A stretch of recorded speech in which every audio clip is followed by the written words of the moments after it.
Hi, my name is Kate Hughes. For this assignment, I really looked at what my student already knew and what they were struggling with based on my pre-assessment data. One thing that really stood out to me was that my student was having a difficult time answering my questions in complete sentences. So that's what I wanted to work on, as well as writing multiple sentences or more compound sentences within her writing. She only gave me one sentence based off of a writing prompt that I gave her. So that was something that I really thought we needed to work on. So I made 3 lesson plans that kind of build on top of each other. So I'm making sure that I give her enough background knowledge and making sure that she has all the information that she needs to be successful with this skill. So our first lesson, we work on just the difference between an incomplete sentence and a complete sentence.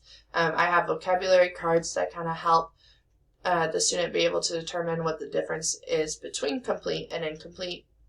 And then we use a sorting activity within the lesson to kind of help show the student what the difference would be and allow her to be able to show her thinking and organize her thoughts on there.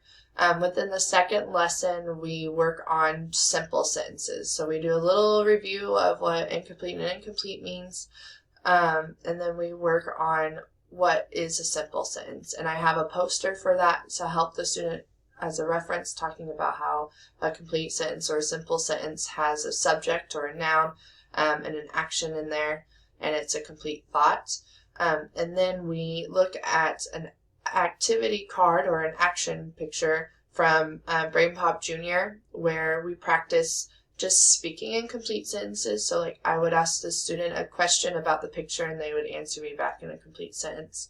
Once I felt like the student had a good grasp on speaking in complete sentences, we would then move on to writing in complete sentences.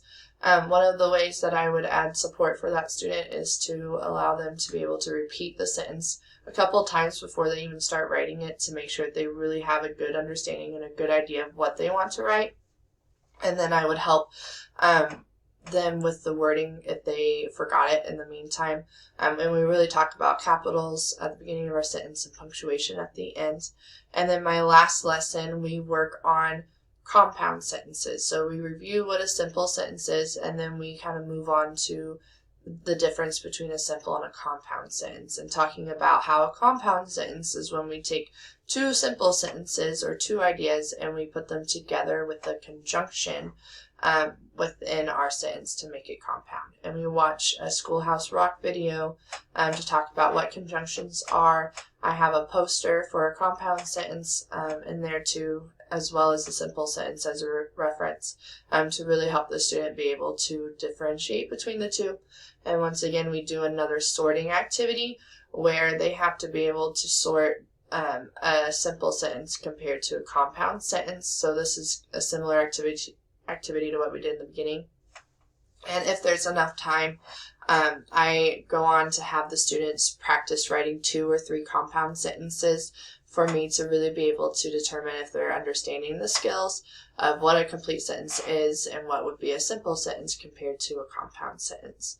I wanted to make sure that I was able to give a good base for this, because this would probably be something that we continue to work on.